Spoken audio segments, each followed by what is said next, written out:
بسم الله الرحمن الرحيم. الحمد لله رب العالمين، الصلاة والسلام على سيد الأنبياء والمرسلين.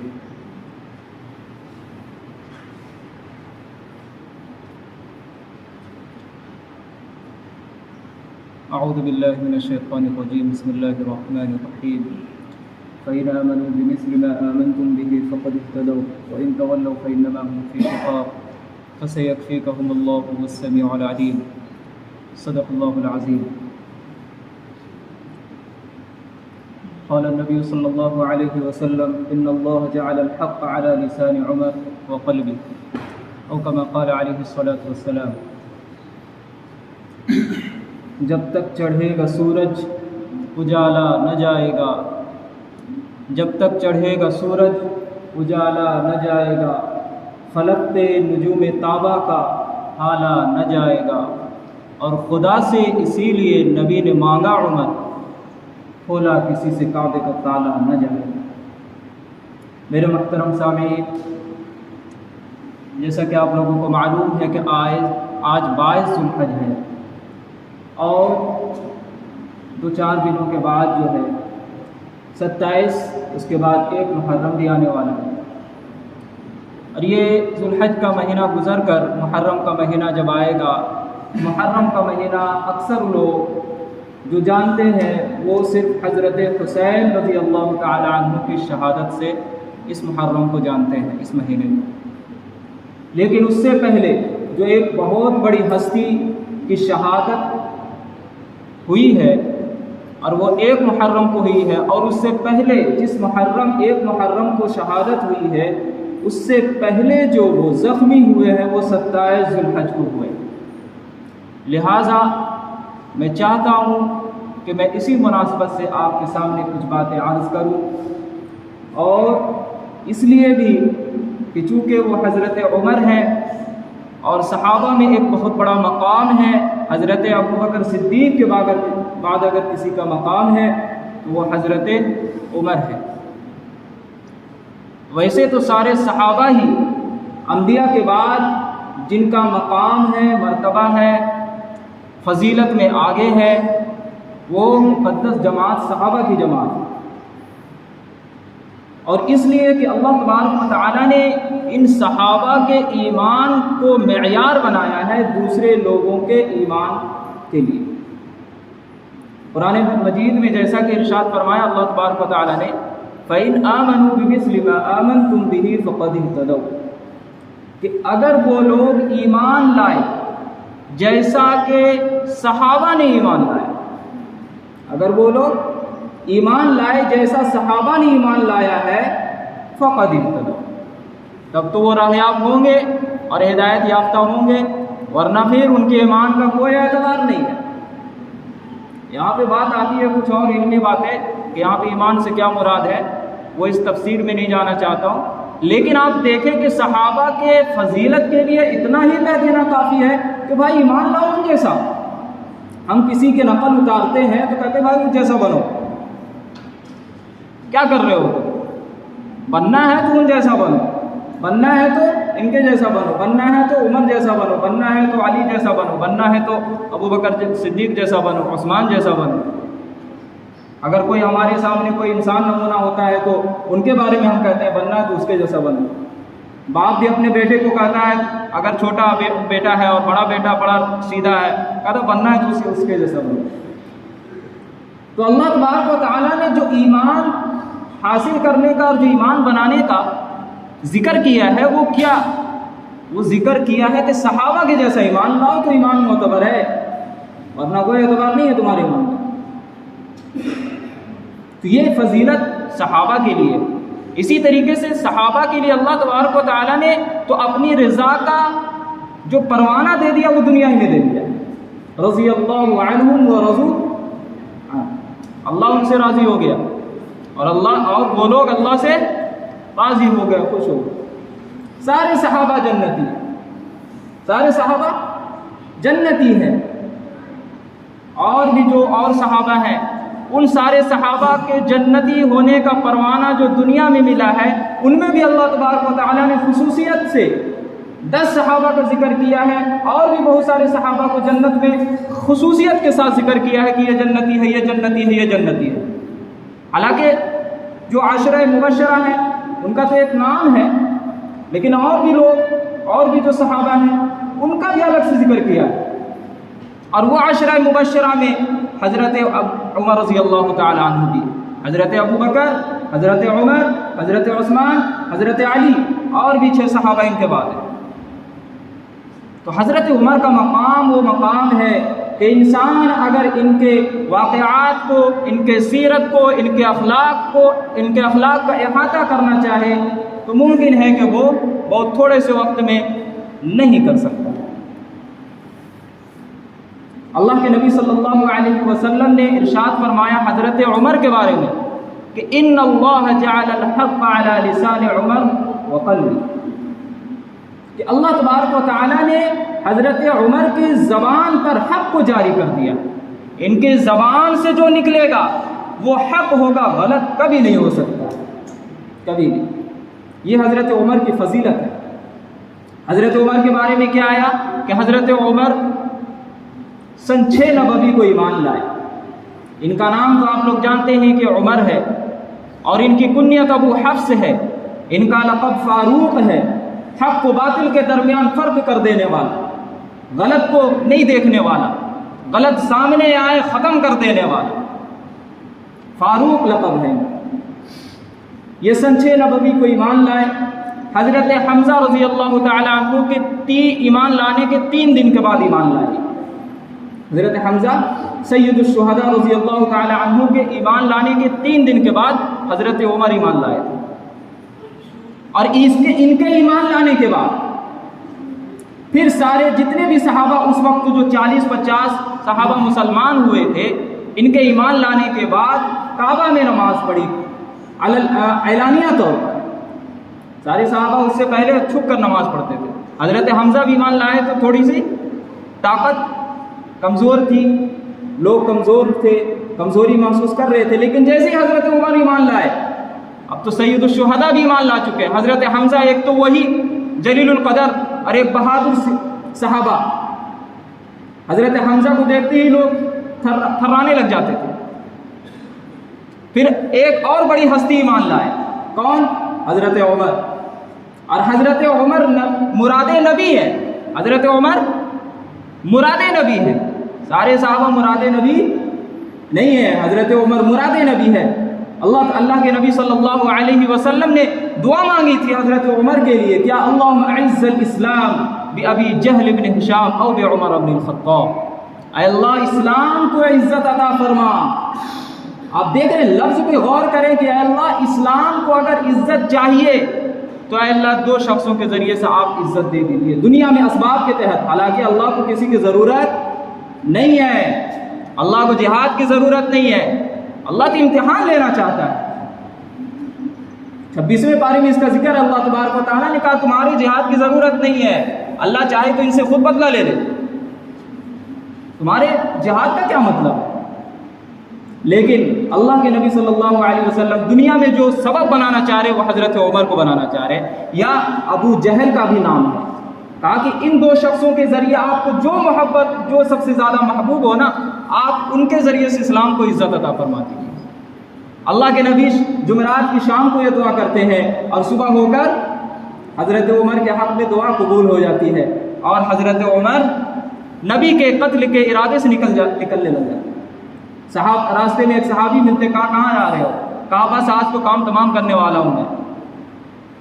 لیکن واقعہ کچھ اور ہوا، حضرت عمر بہن کے گھر مڑے، اور پھر بہن کے گھر گئے تو وہیں پہ قرآن دیکھا، دل کی دنیا بدل گئی، اور پھر حضرت عمر وہاں سے سیدھے کہاں چلے گئے؟ اللہ کے نبی صلی اللہ علیہ وسلم کے مقام، اور پھر وہاں پہ ایمان لے آئے، کلمہ شہادت پڑھا اور مسلمان ہو گئے۔ اور پھر جتنے بھی صحابہ اس وقت ایمان لائے تھے وہ سارے صحابہ کہاں؟ اعلانیہ طور پر اعلان نماز پڑھنے لگے۔ یہ حضرت عمر کی فضیلت۔ حضرت عمر کے بارے میں آتا ہے، حضرت علی رضی اللہ تعالیٰ عنہ نے کہا کہ سارے صحابہ، جتنے بھی صحابہ ہیں، چھپ کر ہجرت کیے، لیکن حضرت عمر کی شخصیت ایک ایسی شخصیت ہے کہ انہوں نے جب ہجرت کیا ہے تو علی الاعلان کیا ہے، چھپ کر نہیں کیا ہے۔ کیا؟ ایک کاندھے پر تلوار رکھی، دوسرے کاندھے پر تیر، ہاتھوں میں کمان، چل دیے۔ ان کے ساتھ ان کے داماد ہیں، ان کے بیٹے ہیں، اور بھی جو لوگ ہیں ان کے گھر والے ہیں، اور بھی صحابہ ہیں، چل دیے۔ طواف کیا کعبے کا۔ طواف کرنے کے بعد جو مشرکین مکہ تھے، کفار مکہ تھے، ان کے سامنے کہا کہ میں ہجرت کر رہا ہوں، اگر کسی میں ہمت ہے تو آ جائے، اگر کسی کو یتیم بنانا ہے تو آ جائے میرے سامنے مقابلہ کر لے۔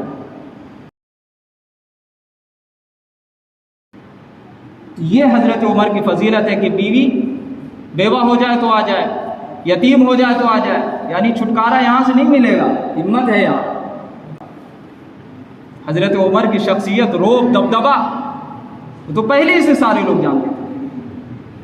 حضرت عمر نے ہجرت کیا، کسی نے کیا ہی خوب کہا ہے کہ منبر پہ چڑھ کے بولے حق کا بیان بنے، ہجرت کرے جرأت کا اعلان بنے، تولے میزان بنے بولے قرآن بنے، تولے میزان بنے بولے قرآن بنے۔ کیا مطلب بولے قرآن بنے؟ حضرت عمر زمین پر بولتا ہے، اللہ عرش سے بولتا ہے۔ حضرت عمر زمین پر بولتا ہے، اللہ اسی کو نافذ کر دیتا ہے، عرش سے کہتا ہے کہ حضرت عمر نے جو کہا ہے وہی میں کہہ رہا ہوں۔ حضرت عمر کے بارے میں آیا ہے کہ 22 سے 27 مقامات ایسے ہیں کہ حضرت عمر نے جو زمین پہ کہا ہے اللہ نے قرآن بنا کر نازل کر دیا۔ موافقات عمر کہا جاتا ہے اسے، موافقات عمر کہا جاتا ہے، جن میں سے کچھ تو یہ ہے کہ ایک مرتبہ حضرت عمر رضی اللہ تعالی عنہ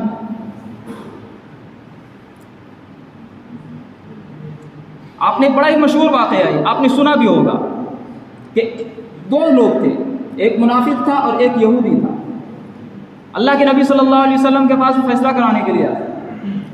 اللہ کے نبی صلی اللہ علیہ وسلم نے کارروائی سنی اور پھر کس کے حق میں فیصلہ کر دیا؟ یہودی کے حق میں فیصلہ کر دیا۔ جو منافق تھا اس کو یہ دیکھا نہیں گیا، اس سے رہا نہیں گیا، اس نے سوچا کہ حضرت عمر کے پاس اگر جائیں گے تو وہ تو غیروں کو ایسے ہی دیکھنا پسند نہیں کرتے، وہاں چل دیا۔ انہوں نے جب یہ جو منافق تھا یہ باہر آ کے کہتا ہے کہ میں یہاں کا فیصلہ نہیں مانتا، حالانکہ وہ لوگ سمجھتے تھے کہ وہ مسلمان ہے، لیکن منافق تو وہ ہوتا ہے نا کہ اندر کچھ باہر کچھ۔ وہ کہا کہ میں فیصلہ کو نہیں مانتا ہوں، چلو حضرت عمر کے پاس۔ اب یہودی کیا نہ کرتا بھائی، نہیں مان رہا ہے تو چلو ٹھیک ہے تم جہاں چاہو۔ یہودی بیچارہ سیدھا سادہ تھا، چلا گیا حضرت عمر کے پاس۔ حضرت عمر کے پاس ساری کارروائی سنانے لگے یہ لوگ۔ حضرت عمر سے ساری کارروائی جب سنانے لگے، جب سنا دی تو حضرت یہودی جو تھا وہ پھر لاسٹ میں ایک بات بولا کہ اس کا فیصلہ اللہ کے نبی صلی اللہ علیہ وسلم کر چکے تھے، لیکن اس نے مانا نہیں اور پھر یہ آپ کے پاس لے کے آیا اور اللہ کے نبی نے میرے حق میں فیصلہ کر دیا۔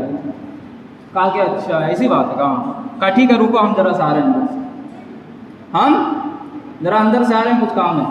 حضرت عمر کا پارا چڑھ گیا، غصہ اتنا زیادہ سے چہرہ سرخ ہونے لگا۔ حضرت عمر اندر گئے، تلوار لائی اور تلوار لانے کے بعد کچھ نہیں دیکھا، بس منافق کا سر قلم کر دیا۔ یہ نہیں کہ وہاں کا فیصلہ کیوں نہیں مانے تم، کیا وجہ تھی، کیوں نہیں مانا، غلطی ہوئی، کیا ہوئی، نہیں وہ کچھ نہیں۔ بھائی جو اللہ کے نبی کا فیصلہ نہ مانے وہ مومن کیسے ہو سکتا ہے؟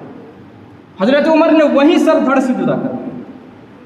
اب یہ جو ہونا تھا تو سارے لوگ تو طیش میں آ گئے کہ حضرت عمر ایک مسلمان کو قتل کر دیا، حالانکہ وہ مسلمان تو ہے نہیں تھا، وہ تو منافق تھا، لیکن اس کی گواہی کون دے؟ اس کی گواہی کون دے؟ کون عالم الغیب ہے؟ عالم الغیب تو اللہ ہے، اللہ جانتا ہے کہ کون منافق ہے کون مومن ہے۔ تو اللہ تبارک و تعالیٰ ہی گواہی دینے والے تھے اور کسی کو تو پتہ نہیں تھا۔ سارے لوگ تو یہ سمجھ رہے تھے کہ مسلمان کو قتل کر دیا، لہٰذا ان پر مقدمہ دائر ہونا چاہیے۔ اللہ کے نبی کے پاس یہ فیصلہ گیا، کہا حضرت عمر نے ایک مومن کو قتل کر دیا۔ اللہ کے نبی نے بھی یہ کہا کہ مجھے تو امید نہیں تھی کہ عمر ایسا کرنے والا، لیکن حضرت عمر کے بارے میں اللہ کے نبی نے ایسا کہا کہ ٹھیک ہے اگر ایسا معاملہ ہے تو حضرت عمر کو لے کے آؤ۔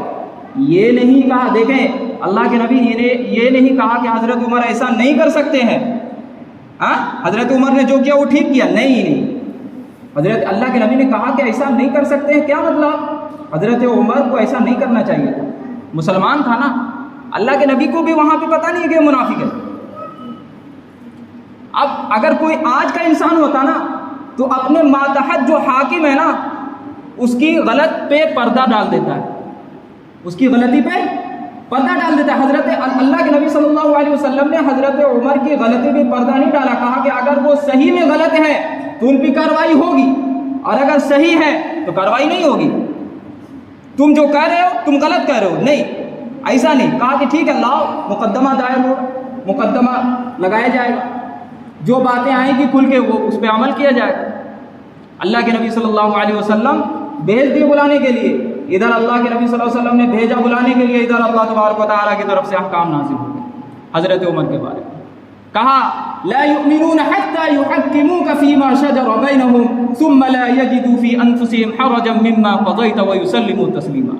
وہ تو مومن ہو ہی نہیں سکتا ہے جو آپ کو حکم نہ بنا لے، وہ مومن نہیں ہو سکتا ہے جو آپ کو حکم نہ بنا لے اور آپ کے فیصلے کو تسلیم نہ کر لے، اور پھر وہ فیصلہ جب کرا لے تو اپنے دل میں تنگی محسوس نہ کرے۔ ادھر اللہ تبارک و تعالیٰ نے جب یہ سورت کا جو آیت ہے، اس سورت کی آیت کو نازل کیا، اللہ تبارک و تعالیٰ سمجھ گئے کہ حضرت عمر نے جو کیا وہ صحیح کیا، وہ مومن تو تھا ہی نہیں، اس نے میرے فیصلے کو نہیں مانا، اللہ نے اس کی گواہی دے دی کہ وہ مومن نہیں تھا، حضرت عمر نے جس کو قتل کیا وہ منافق تھا، منافق کا تو سر دھڑ سے جدا ہونا چاہیے۔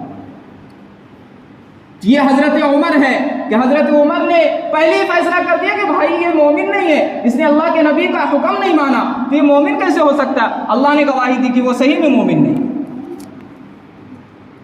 میرے بھائیوں، یہ حضرت عمر رضی اللہ تعالیٰ عنہ کی شان ہے، اور بھی بہت سارے واقعات حضرت عمر کی شان میں بہت سارے لوگوں نے اس کا احاطہ کیا ہے، بہت سارے لوگوں۔ حضرت عمر کے بارے میں موافقات تو بہت سارے ہیں، میں نے کہا تھا ابھی کہ 22 سے 27 مقامات ایسے ہیں کہ حضرت عمر زمین پر بولے ہیں اور اللہ عرش سے بولا ہے۔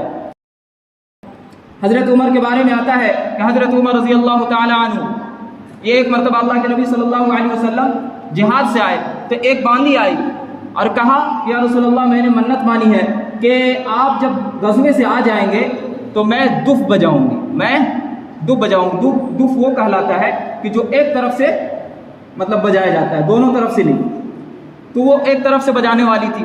کہا کہ ٹھیک ہے اگر تم نے منت مانی ہے تو کر لو۔